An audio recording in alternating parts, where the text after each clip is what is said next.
Even as uncertainty looms large over what awaits next as far as India-Pakistan relations are concerned, Team CNN News 18 has managed to reach a point which is very close to the line of control. We are about 4 kilometers away from the LOC, and here we spotted one long-range patrol from the Border Security Force. A long-range patrol essentially in these heights, which is about 14,000 feet at sea level. That's the height of this particular peak. These Border Security Force personnel are doing a long range patrol, keeping a close eye on the line of control, looking for any movement across the LOC. We have been reporting consistently how on the other side of the LOC, Pakistan has ramped up its military presence as far as its army is concerned, as far as its air force is concerned. They've really ramped up, but on our side also you can see forces have been strengthened. This is a long range patrol of the Border Security Force. Beyond this, about 4 kilometers as the crow flies, starts the LOC. Most parts of the LOC in this region are not fenced, and this is a very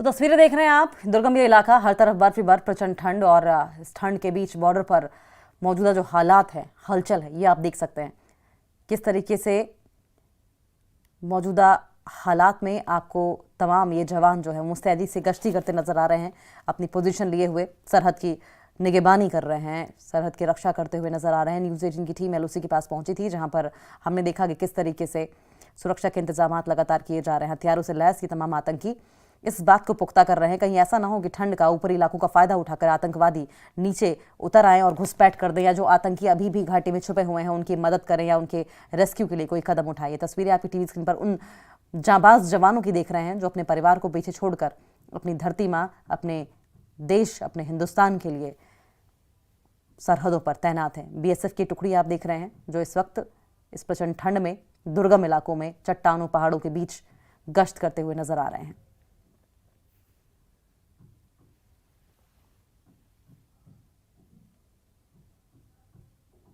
network 18 की team पहुंच गई है line of control से बहुत पास, और जब हम यहां से गुजर रहे थे हमें ये बॉर्डर सिक्योरिटी फोर्स की टुकड़ी देखी है, ये लॉन्ग रेंज पेट्रोल पे निकले हैं। लॉन्ग रेंज पेट्रोल का मतलब होता है 4 घंटे से भी ज़्यादा का वक्त जब ये लगातार बिता रहे हैं इन बर्फीली चोटियों पर। हम आपको नहीं बता रहे हैं कि एग्जैक्टली ये LRP कहाँ से आ रही है और कहाँ जा रही है, क्योंकि सुरक्षा की दृष्टि से ये बताना ठीक नहीं होगा। बट पिछले कुछ दिनों में हम सब ने देखा है कैसे पाकिस्तान ऑक्यूपाइड कश्मीर में लाइन ऑफ कंट्रोल की दूसरी तरफ पाकिस्तान ने मोर्चाबंदी कर ली है। उनकी पाकिस्तानी आर्मी ने बताया है कि वो तैयारी अपनी पूरी रखी हुई है, और लगातार चाहे वो कुपवाड़ा हो, चाहे बारामूला हो, अखनूर सेक्टर हो, ये सारे जो लाइन ऑफ कंट्रोल के आसपास के इलाके हैं, उरी, वहां स्मॉल आर्म्स से सीज फायर वायलेशन हर रात चल रही है। पिछले 10 दिनों में करीब 25 बार स्मॉल आर्म से सीज फायर वायलेशन किया जा चुका है। ये जो इलाका है जहां ये लॉन्ग रेंज पेट्रोल मूव कर रही है, ये LOC के बहुत पास है,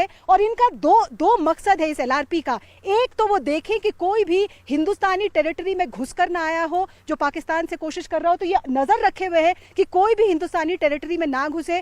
दूसरा, यहाँ पे बहुत सारे इन्फिल्ट्रेशन रूट्स हैं। पाकिस्तान यहाँ बर्फ की वजह से, और कितना घना बर्फ है यहाँ पे आप देख पा रहे हैं, बर्फ की वजह से यहाँ कई बार जो फेंस है वो टूट जाती है, और पाकिस्तानी आतंकवादी इसी टूटे हुए फेंस का फायदा उठाने की कोशिश करते हैं। तो BSF के जवान मुस्तैदी से वो जो इन्फिल्ट्रेशन रूट्स हैं उन पर भी नजर रखे हुए हैं। कितना मुश्किल है यहाँ पे खड़े होना। ये जो स्लोप है आप देखिए, 30 से 60 डिग्री के ग्रेडियंट पे ये स्लोप है। इसका मतलब जब एवलांच होता है, जब बर्फ नीचे गिरती है, तो किसी के लिए नहीं रुकती, सबको बहाते हुए अपने साथ ले जाती है। तो जो LRP अभी यहाँ से मूव की है, इनको ये भी देखना पड़ेगा कि ये अपने आप को सेफ रखें अगर एवलांच आया। दूसरा, यहाँ मैं आपसे जब बात कर रही हूँ, सांस लेने में तकलीफ हो रही है, सांस उखड़ रही है, ऑक्सीजन की मात्रा यहाँ कम है। ऐसे में अपनी बंदूक, अपने बाकी उपकरण और जो हैवी बैकपैक्स हैं उनको लेकर मूव करना भी मुश्किल है। कैसा है यहाँ का इलाका, एक कदम लेने में भी मुझे यहाँ तकलीफ हो रही है, क्योंकि बर्फ धंसती जा रही है यहाँ पे। ये देखिए, मैंने एक कदम लिया और पैर सीधे अंदर, और काफी मुश्किल है यहाँ पे चल पाना। एक कदम जमा कर यहाँ पे चलने की कोशिश कर रही हूँ मैं। तो इन सारी दिक्कतों के बावजूद BSF के जवान इस लॉन्ग रेंज पेट्रोल पे निकले हुए हैं। फिसलन भी है, पैर भी फिसल सकता है आपका, लेकिन इस वक्त जो टेंशन है पहलगाम के बाद, तो बीएसएफ के जवान टूरिस्ट पे नजर रखे हुए हैं, इंश्योर कर रहे हैं कि टूरिस्ट को कोई तरह की दिक्कत ना हो, इन्फिल्ट्रेशन रूट्स पे नजर रखे हुए हैं और एलआरपी भी चल रही है, उनकी पूरी एरिया को डोमिनेट कर रहे हैं। इस पहाड़ पे हमने बीएसएफ के जवानों को देखा और आगे इंडियन आर्मी की भी डिप्लॉयमेंट है और पूरे जम्मू एंड कश्मीर में इस वक्त Indian army, BSF, CRPF, Jammu and Kashmir police हर कोने हर चप्पे पे लगे हुए हैं ताकि जो घटना पहलगाम में हुई वो रिपीट ना हो और जो भी रिस्पॉन्सिबल हो उन्हें जल्द से जल्द सबक सिखाया जा सके। वीडियो जर्नलिस्ट गुनीत सिंह वेदी के साथ अरुणिमा।